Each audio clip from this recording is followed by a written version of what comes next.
Assalamualaikum warahmatullahi wabarakatuh. Perkenalkan, nama saya Ani Rahmayanti dan saya akan membahas tentang hubungan fungsi dengan diferensialnya. Di sini kita akan membahas hubungan fungsi dengan derivatifnya. Berdasarkan kaidah diferensiasi, dapat disimpulkan bahwa turunan dari suatu fungsi berderajat n adalah sebuah fungsi berderajat n-1. Misalnya, turunan dari fungsi berderajat 3 adalah sebuah fungsi berderajat 2. Turunan dari fungsi berderajat 2 adalah sebuah fungsi berderajat 1. Turunan dari fungsi berderajat 1 adalah sebuah fungsi berderajat 0 atau konstanta. Lanjut, kita akan melihat contoh. Contoh, Y sama dengan Fx sama dengan 1/3x pangkat 3 dikurang 4x pangkat 2 ditambah 12x min 5. Itu berarti fungsi kubik. Dan turunan 1 dy per dx sama dengan x pangkat 2 min 8x tambah 2. Itu berarti fungsi kuadrat. Turunan 2 sama dengan d pangkat 2y per d pangkat 2x sama dengan 2x min 8. Itu berarti fungsi linear. Dan turunan ketiga yaitu d pangkat 3y per d pangkat 3x sama dengan 2. Itu berarti turunan konstanta. Kita lanjut ke satu fungsi menaik dan fungsi menurun. Derivatif pertama dari sebuah fungsi non-linear dapat digunakan untuk menentukan apakah kurva dari fungsi yang bersangkutan menaik ataukah menurun pada kedudukan tertentu. Bisa kita lihat di bawah, fungsi kubik y sama dengan fx mencapai titik ekstrim pada y sama dengan 0. Jika y lebih kecil pada y sama dengan 0, maka titik ekstrimnya adalah titik maksimum. Jika y lebih besar pada y sama dengan 0, maka titik ekstrimnya adalah titik minimum. Fungsi kubik y sama dengan fx berada di titik belok pada y sama dengan 0. Berikut ada contohnya. Tentukan apakah y sama dengan fx 1/3 x pangkat 3 min 4 pangkat x2 tambah 12 x min 5 merupakan fungsi menaik ataukah fungsi menurun pada x5 dan x7. Selidiki pula untuk x6.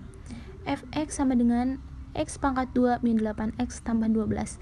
F5 sama dengan 5 pangkat 2 min 8 kali 5 ditambah 12 sama dengan min 3. 0 berarti y fx menurun pada x5. F7 sama dengan 7 pangkat 2 min 8 kali 7 ditambah 12 sama dengan 5. Berarti y fx menaik pada x7. F6 sama dengan 6 pangkat 2 min 8 kali 6 ditambah 12 sama dengan 0. Berarti y fx berada di titik ekstrim pada x6. Karena fx lebih kecil 0 untuk x lebih kecil 6 dan fx lebih besar 0 untuk x lebih besar 6. Titik ekstrimnya pada x sama dengan 6 ini adalah titik minimum. Selanjutnya akan dibahas oleh teman saya yaitu Radius Akbar. Silahkan. Oke, assalamualaikum warahmatullahi wabarakatuh. Saya Radius Akbar. Saya ingin menjelaskan materi tentang titik ekstrim fungsi parabolik. Oke, kita langsung aja ya. Dalam hal y sama dengan fx adalah sebuah fungsi parabola, derivatif pertama berguna untuk menentukan letak titik ekstrimnya. Sedangkan derivatif kedua bermanfaat untuk mengetahui jenis titik ekstrim yang bersangkutan. Misalkan, ini ada contohnya.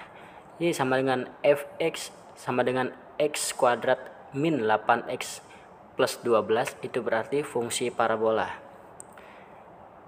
Y turunan 1 sama dengan fx sama dengan dy per dx sama dengan 2x min 8, itu berarti fungsi linear. Dan y turunan kedua sama dengan fx sama dengan d2y per dx kuadrat sama dengan 2, itu berarti fungsi konstanta. Oke, kita berlanjut ke contoh soalnya ya. Ya, di sini ada contohnya. Andaikan atau misalkan y sama dengan min x kuadrat plus 6x min 2, maka y turunan kedua sama dengan min 2x plus 6 sama dengan min 2 kurang dari 0. Karena y kurang dari 0, maka bentuk parabolanya terbuka ke bawah. Titik ekstrimnya adalah titik maksimum. Koordinat titik maksimum syaratnya maksimum y turunan kedua sama dengan 0, maka min 2x plus 6 sama dengan 0, diperoleh X sama dengan 3. Untuk X sama dengan 3, maka Y sama dengan min 3 kali 2 plus 6 kali 3 dikurang 2 sama dengan 7, sehingga dapat diperoleh titik maksimumnya yaitu 3 dan 7. Oke, kita berlanjut ke materi selanjutnya, yaitu tentang titik ekstrem dan titik belok fungsi kubik. Titik maksimum dan titik minimum suatu fungsi kubik serta titik beloknya dapat dicari melalui penelusuran terhadap derivatif pertama dan derivatif kedua dari fungsinya. Perhatikan fungsi kubik berikut dan turunan-turunannya serta hubungan mereka secara grafik. Ini ada contohnya, Y sama dengan 1/3 X pangkat 3 min 3X pangkat 2 plus 8X min 3, itu berarti fungsi kubik. Dan Y turunan kedua sama dengan X kuadrat min 6X plus 8, itu berarti fungsi kuadrat parabolik. Dan Y turunan kedua sama dengan 2X min 6, itu berarti fungsi lain. Oke, kita berlanjut ke contohnya ya. Di sini contohnya, tentukan titik ekstrem dan titik belok fungsi kubik Y sama dengan min X pangkat 3 plus 15 X pangkat 2 dikurang 48X. Oke, mari kita jawab. Y sama dengan min X pangkat 3 plus 15 X pangkat 2 min 48 X, maka Y turunan kedua sama dengan min 3X pangkat 2 plus 30X dikurang 48, dan Y turunan kedua sama dengan min 6X plus 30. Syarat ekstrim Y turunan kedua sama dengan 0, maka min 3X pangkat 2 plus 30X dikurang 48 sama dengan 0. Diperoleh X pangkat 1 sama dengan 2 dan X pangkat 2 sama dengan 8. Untuk X pangkat 1 sama dengan 2, maka Y sama dengan min 8 ditambah 20 dikurang 96 sama dengan min 44, dan Y turun kedua sama dengan min 12 plus 30 sama dengan 18 lebih besar dari 0.